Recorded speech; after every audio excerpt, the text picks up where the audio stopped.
bayangkan pikiran manusia itu ya dengan dibombardir oleh berbagai berita dan sebagainya, akhirnya pikirannya atau pisaunya itu jadi menusuk kepada dirinya sendiri. Sehingga akhirnya ketika pisau kitanya udah berdarah-darah badannya, lalu kita mengharapkan untuk rileks dan tenang, nggak terjadi gitu. Makanya kenapa skenarionya jadi optimal gitu. 1, isolasi, 2, makan banyak, 3, pekerjaan di apa namanya, dipecat, usaha tutup gitu. Jadi mengharapkan sehat dari situ gitu. Jawabannya simpel sederhana, jangan panik gitu. Pada saat itu nggak terjadi, berarti nggak terjadi. Makanya kenapa kalau kita cerdas, apa yang kita lakukan? Kalau kita mau mengidentifikasi diri kita dengan logika ini semuanya nggak masuk akal. Tapi yang bisa kita lakukan adalah apa? Bukan berfokus kepada gerakan pikiran kita, tapi berfokuslah pada gerakan nafas kita. Karena isi pikiran kita memang hampir sebagian besar itu memang isinya sampah. Nah, jadi yang kita fokuskan itu, yuk kita bernafas. Makanya kenapa sekarang ini temanya adalah belajar nafas. Jadi gimana dong cara belajar nafas? Ya, tadi saya katakan, cara yang paling gampang sederhana. Sebelum kita nanti ngomongin di next berikutnya ya, kita ngomongin soal strategi-strategi, ada Wim Hof, ada yang lain-lainnya, pranayama dan sebagainya. Tapi yang nomor 1, teman-teman sekalian, terlepas daripada teman-teman sebelum mikir atau lompat dalam sebuah konklusi atau senang berargumentasi dan sebagainya, silakan saja. Tapi cara yang gampang adalah tarik nafas, 1, 2, 3. Iya, buang nafas dari hidung, 4, 5, 6. Waktu nafas, pelan-pelan rasakan untuk apa yang masuk lewat hidung kita dan keluar lewat hidung kita dengan cara yang halus, brother. Jadi halus. Buang lagi. Tarik lagi. 1, 2, 3. Buangnya. 4, 5, 6. Kita biasakan terus-menerus ya teman-teman lakukan hal tersebut.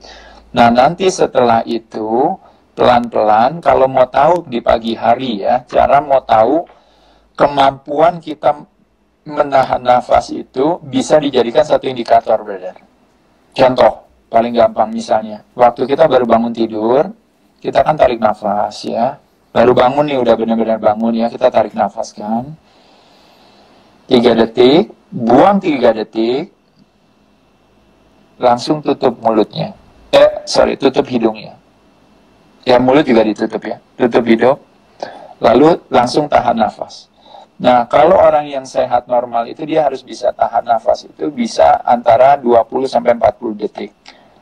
Maksudnya apa? Maksudnya adalah kalau kita bilang, oh ya saya masih bisa nahan kok sampai 1 menit, 2 menit gitu ya.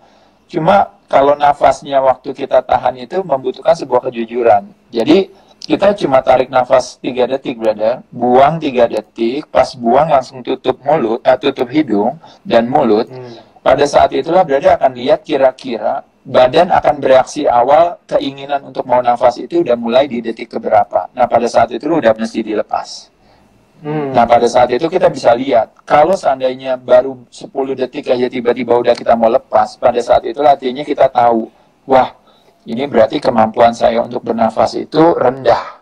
Maka dari itu saya mesti mulai meningkatkan kemampuan saya untuk menghirup oksigen dengan baik. Nah, bagaimana cara ngelatihnya kita untuk menghirup oksigen dengan baik? Caranya gampang. Fokusnya, nah ini kebalikannya daripada Wim Hof nanti yang fokus ke immune system, ini kita fokus kepada bagaimana caranya menghirup udara, punya kemampuan untuk menghirup udara dengan baik. Jadi artinya, kalau ini kita ngomongin tentang konsep yang namanya sel darah merah, konsep yang namanya hemoglobin, konsep yang namanya oksigen. Nah jadi, fokusnya brother adalah bukan fokus ke tarik nafasnya, tarik nafas tetap normal, pelan, 3 detik, lalu buang. Waktu kita buang, kita benar-benar rasain, itu yang namanya udara dari hidung kita, kita rasain. Begitu kita buang panjang, kita tarik sebentar lagi dikit, pas buang kita rasain. Ini betul-betul disadari. Kita tarik panjang, iya betul-betul mindfulness brother, ini mindfulness breathing ya. Tarik lagi nafasnya, ke dalam lagi pelan, itu nggak boleh ada bunyi, nggak boleh ada apa. Lalu buang lagi nafasnya. Tanpa bunyi juga, tanpa ada apa. Sampai akhirnya nanti kita akan ngerasa berat sekali karena kita mulai kehabisan nafasnya. Karena kita CO2-nya itu makin banyak, brother.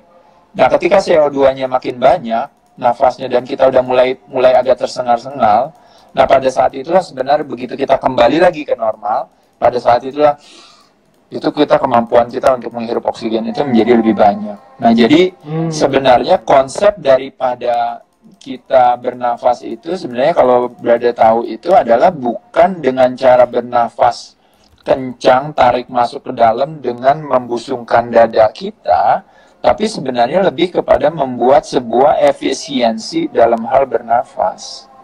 Yaitu adalah dengan cara semakin nafas kita semakin pelan, kebutuhan kita semakin ibaratnya terpenuhi gitu. Nah, tapi ketika kita lagi panik, lagi kesal, lagi stres, lagi apa, memang akhirnya tidak memungkinkan gerakan nafas kita untuk seperti itu.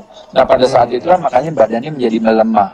Jadi sekali lagi teman-teman ngerti ya, jadi hanya sesuatu yang sederhana hanya dengan belajar nafas dari hidung, keluar dari hidung, pada saat itulah sebenarnya teman-teman bisa melihat ibaratnya kayak ada satu perubahan dalam hal kualitas kesehatan yang sederhana. Nah, nanti pembelajarannya nanti kita bisa akan lihat lagi, mulai dari imun sistemnya jadi lebih baik, kualitas tidur jadi lebih bagus. Selain itu juga teman-teman didominasi oleh yang namanya parasympathetic nervous system, ya. Kalau kita ngomongin soal kita latihan, saya sering kan ngajarin teman-teman latihan, tarik nafas dari hidung, buang nafas dari mulut, tarik nafas dari hidung, buang nafas dari mulut.